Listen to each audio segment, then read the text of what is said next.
Greetings, Church of the Apostles family and friends. We're here in my office on the 22nd day of October. We're 12 days away from our election. I wanted to share with you a pastoral letter that we received from our bishop, really encouraging his clergy to communicate wisely to the congregation as we approach, to their congregations as we approach the election. So I just want to share a couple of the points that he made. First of all, he encouraged us to pray. I mean, it's a no-brainer, but really to pray. And he also suggested one of the prayers in our prayer book, which is prayer number 31 for an election, and we'll be using that in our Sunday worship. We actually posted it last week in our weekly newsletter, so that prayer for election. So use that as a way to begin your prayer time.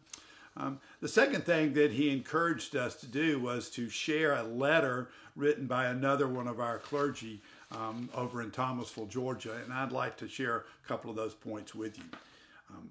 And he starts the letter by this: Dear Trinity family, that's the name of his church.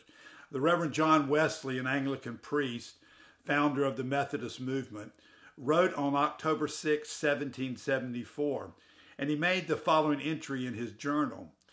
He said, I met those of our society who had votes in the ensuing election and advised them three things. One, to vote without fee or reward for the person they judged most worthy.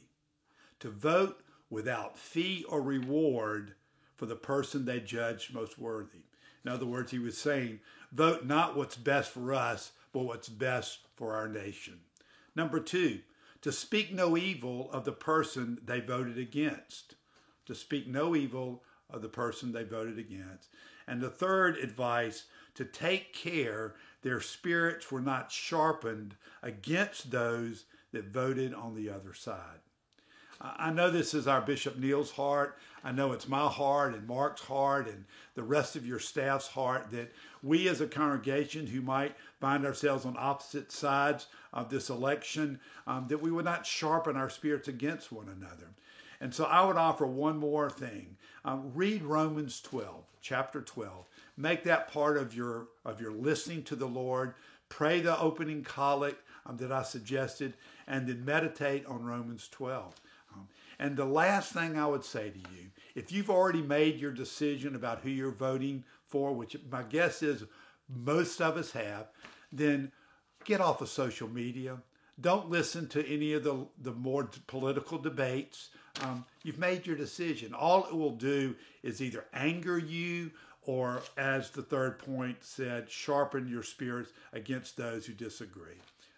My prayer is for us, for this nation, and I believe as members of the kingdom of God that we're above any political system, and we can do well if we remember that. God's peace be with you.